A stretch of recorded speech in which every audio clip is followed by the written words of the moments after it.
Welcome to Pure Happiness Coffee. Pure Happiness Coffee is a poem, an artwork, and a community dedicated to becoming better stewards of our world's favorite beverage. Each episode of Pure Happiness is a short glimpse into one individual's coffee journey, a journey that, finally, connects us all. Because this podcast is oriented around posts I wrote years ago, it is by nature an exercise in memory and recording. Memory is one of our most precious gifts, but it is also vulnerable to manipulation. It is well known that human recall, while powerful, is suggestible and easily distorted. And nevertheless, memory is one of our most intimate personal spaces where we relive experiences, recall lost loved ones, favorite cups of coffee, and even imagine the way things could have been. But memory isn't just our own personal experience. Outside of human memory, we have developed all manner of recording technologies that help us in trying to capture the past's inevitable escape while allowing us to share our memories with others across time and space, like this podcast, for example. And writing, which is, among other things, a recording technology that helps us recall the past.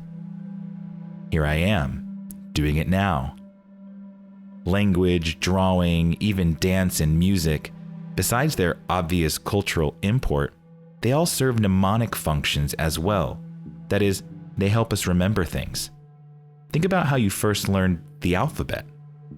I'll give you a second. Did you hear it? You see, these recording technologies externalize memory, and that, in turn, allows these prosthetic memories to have influence over us, like being possessed by a spirit.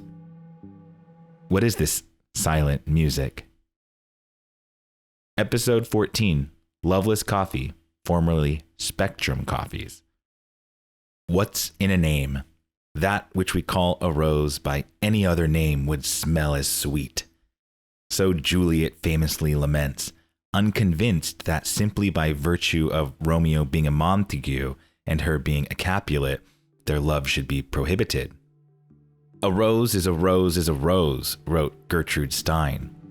Sure, a rose smells beautiful with or without the word to name it, but Stein's point here, in contrast to Juliet's, savors the word itself, in part to champion language's repetitious persistence, even in the face of material ephemerality. A rose might wilt, fade, and decompose, but the word rose stays the same forever. And there's a certain beauty in that too. Who needs roses when we have language? This week, I've been meditating on the limits of taste.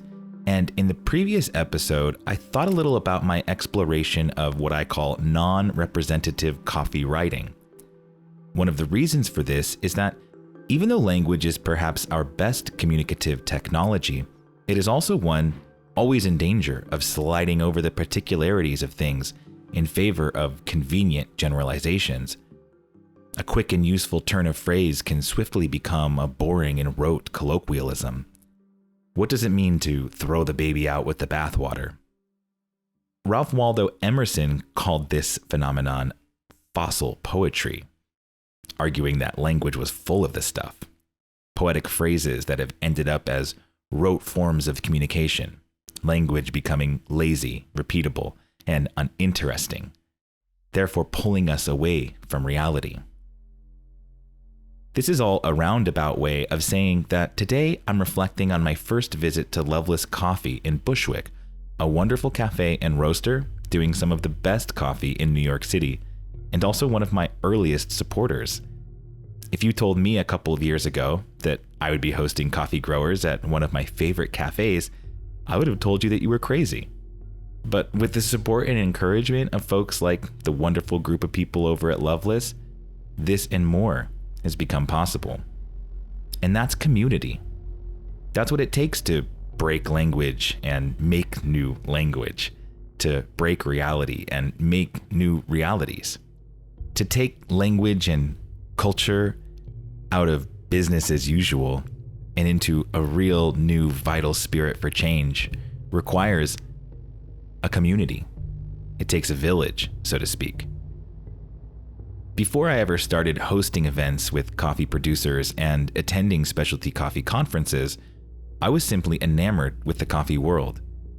And one of the parts of that world was Spectrum Coffee. I don't remember where I first learned of Spectrum. Oh, you heard me make the mistake. They're called Loveless today. My friends at Loveless. But this is all to the point of this podcast today. When I first learned of Loveless, they were called Spectrum. That was their first name. And you see, this is also one of the troubles with language. While language can be troubling because it tries to name things that it can't, like the way the word rose can never name the rose's special beauty and ephemerality. Language is also fun because it likes to come up with new ways to name things, maybe because it can't ever get at the actual material reality it's trying to. Think about how much slang there is for sex. You can boink, bang, do it, get laid, get lucky, make love, smash, knock, boots, bodge, boff, boom, boom, bump, uglies, shag, make whoopee, and a whole lot more. There are many reasons things change names. How strange that something called Spectrum is now called Loveless, but also how beautiful. I love the name. My post below is even about this problem. The problem of language trying to name light in particular. While Newton named the 7 colors of light based on what shone through a prism, if you get right down to it, light is a spectrum. And at the end of the day, it resists that all too human desire to categorize it. Now, you might have already heard the problem with Lovelace's first name, Spectrum. Because you see, today, names have value. Names can be owned and possessed, or more formally, copywritten. Now, the origins of copyright are beyond the purview of the podcast today, but suffice it to say that when a big enough entity in possession of a word gets wind of what they perceive as a threat, well, we all know who wins in the end. Let's hope a certain cable company and internet provider doesn't come after this very small podcast today. And finally, while it feels like all fun and games, the power of naming this or that thing is really serious and can have dire consequences. Think of racial epithets and dead naming as some of the worst forms of abusive language. So language and what we call this or that, what we name it, actually comes to organize a lot of human behavior, a lot of what we do, and what we experience, how we think, what we're allowed to think, what we're not allowed to do. That's why my non-representative coffee writing really came about, because I've been asking myself for years now, just what is coffee? What does the word really signify? What do we mean when we say, I like coffee? What are we talking about? But let's talk about for a moment what didn't change at Loveless. And that's the spirit moving through these folks, a spirit that I'm fortunate enough to have been in contact with and possessed by, from their beautiful coffee and compassion to their kind demeanor, their wonderful hospitality, and their wonderful space. You can hear my excitement on my first visit in the post below. It was there that I first met Macarena of Cafe Tio Conejo. I attended a beautiful tasting by Spirit Tea. I went to the launch of my friend Kristen's coffee magazine, Dialogue. I first cupped Forgotten Forest's radical Puerto Rican coffee there. And eventually, I even hosted my own event with Cafe Tio Conejo. Thank you all so much for the experiences and opportunities you fostered.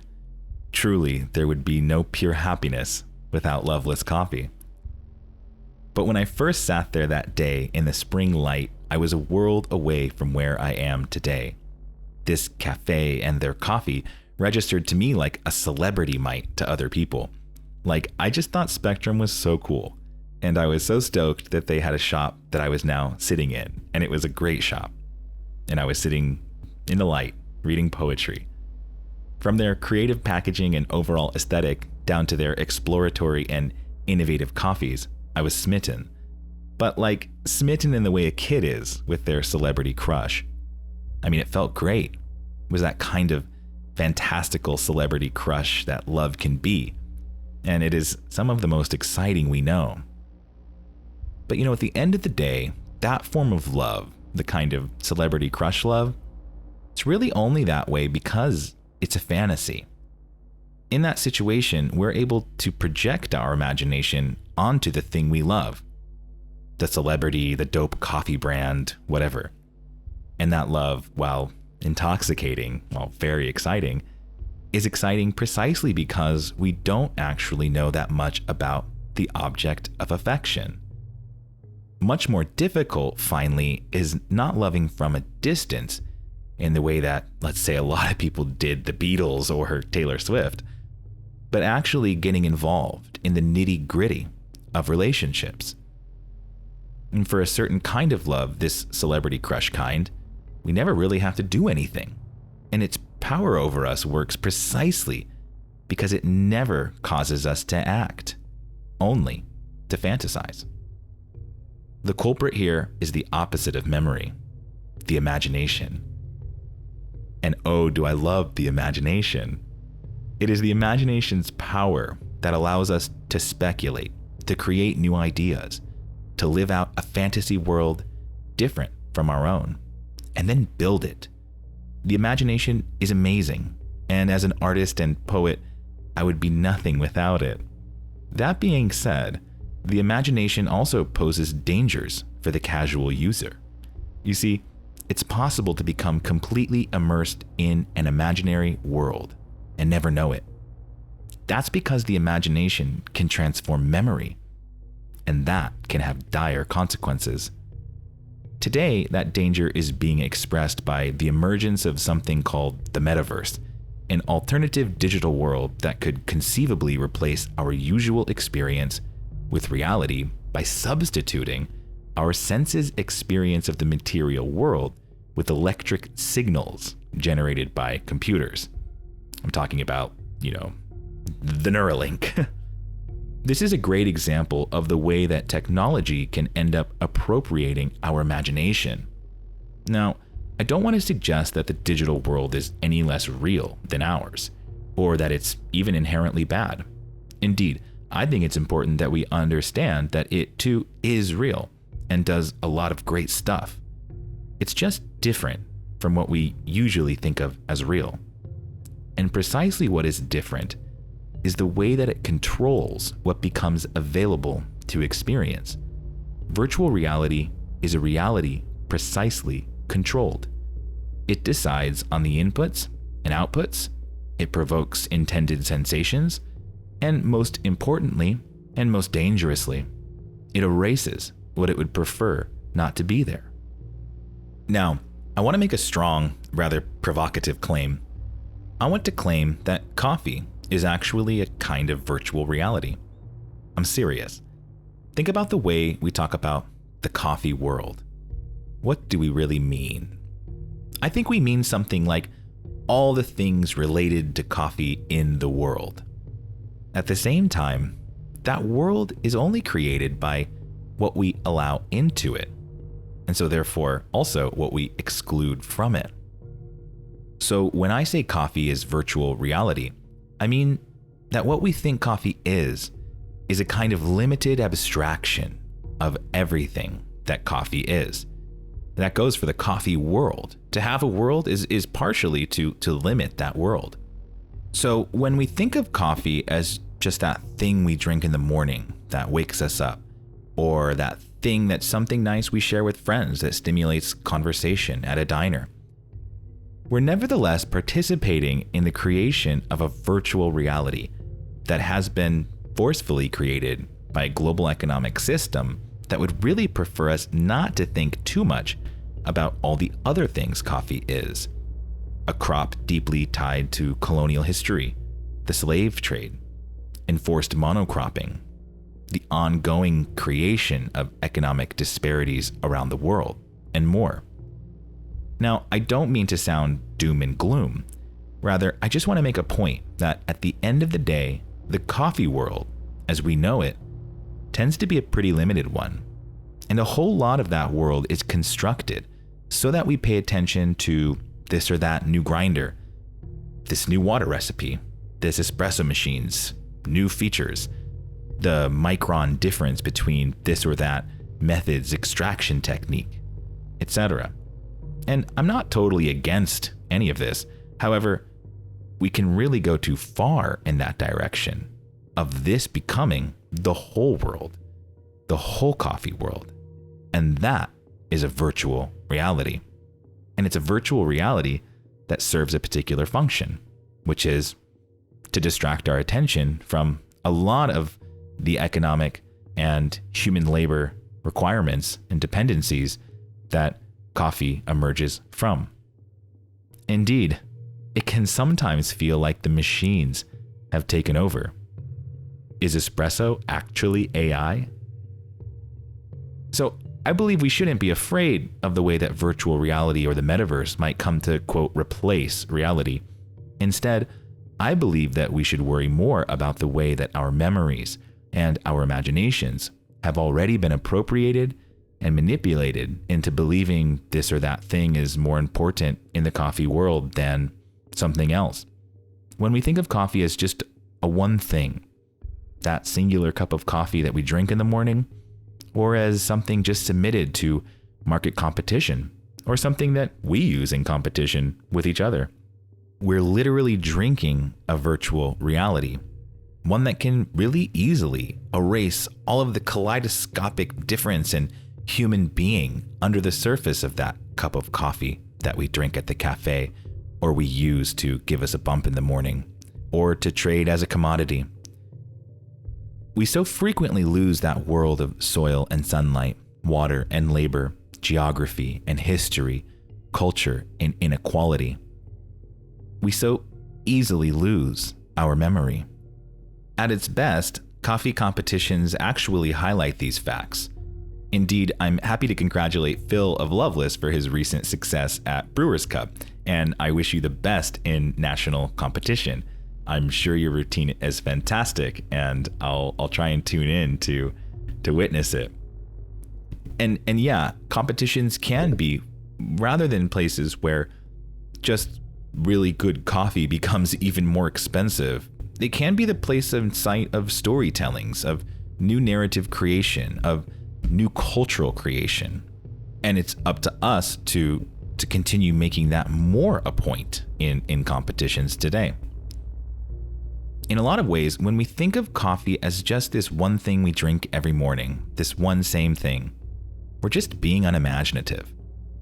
In a way, we're turning coffee into a celebrity crush, one that we can keep fantasizing over, even say we love, one we can project all of our experiences onto, without ever actually getting all that close to just what coffee really is. And that's the majority of our relationship to this global system. And surely that goes for a lot of things. Worse than simply being unimaginative, this disposition can come to invent a false past, one that we become attached to. Wonderful experiences at diners, early morning coffees on the way to class or work, a fun time at an espresso counter in Italy. Now, all these things are real, but they're only false because it's not really the whole story of what coffee is. So long as that is what we're attached to as coffee, we're attached to a virtual reality. All these social experiences that become associated with the big abstraction of coffee, our big celebrity crush, our virtual reality, become coffee itself, become fossil language. And the beautiful plant, the branches, the leaves, the bugs, the cherries, the flowers, and very importantly, the people who pick it, who grow it, can get lost, can become erased from memory. We might even think we know what coffee is and what coffee wants more than coffee itself. We might become coffee stalkers, trapped in a maniacal fantasy world predicated on our own inability to face with clear eyes the reality of what we love. Because love, finally, is about seeing what is good, and seeing that so truly that you want it to keep living, to keep growing, to keep flourishing. love isn't about possession and ownership. The celebrity crush finally is usually one about just that. You wish you could have it. And if what we love is the global system of economic inequality that drives coffee, then we will surely keep allowing that system to flourish. Indeed, we'll continue to create it. But if we can come to see that that love is a naive one, fun but juvenile, bordering on dangerous, then we might attempt to start really loving coffee. First, by coming to understand just what it is. And that is something beyond our imaginations. May 20th, 2022, Loveless Coffee, formerly Spectrum. I've been so excited to try Spectrum coffees, and it did not disappoint. Wonderful space, chill tunes, and a very particular, very good vibe flows through this sweet space in Bushwick. An incredible bright and deep espresso blend, and a beautiful and rich Brazilian natural accompanying me in a reading of 1080 Press's recent publication of Madeline Rose's stark, hallucinogenic encounter with memory, death, forgetting, life, self, slashes, and language. Lethe. Let us get a definition out of the way. A spectrum, plural spectra or spectrums, is a condition that is not limited to a specific set of values, but can vary, without gaps, across a continuum. Even though Newton named 7 colors that spread through a prism, light is a spectrum that defies this categorical impulse, human vanity. Light, like taste and flavor, is a varying, fluctuating continuum. Despite language's best attempts to confine it to words, light and flavor, like love and grief, always exceed our descriptive grasp. Flights into the unknown, the risky and the strange, therefore, can sometimes describe a flavor or color in a way that rings more true than conventionally codified signs, like blue, red, even indigo. So it filled me with an immediate spark of delight and recognition when I read Spectrum's first tasting note for this rich Brazilian. Peanut butter. Delight because I'd never seen that note applied to coffee, and recognition because reading the word like a flash of lightning created a new path of flavor between the earth of my knowledge and the heaven of possibility. Lethe, the river of forgetting, that we all dip into, if never twice, perhaps always, flows mysteriously into a river we speak of but never pass into. Mnemosyne. Dipping our hand into that river grants the shade omniscient knowledge. Between Lethe and Mnemosyne, then, is a virtual fluxing spectrum, not land, nor earth, and not sky, but a continuum from which joy, the new, reality, and life leap from, like the light effects of pure happiness dancing across varied pale pink tiles, none of which are identical, but all of which persist in a perfect pinkness, a realm of multiplicity we can never confine to experience.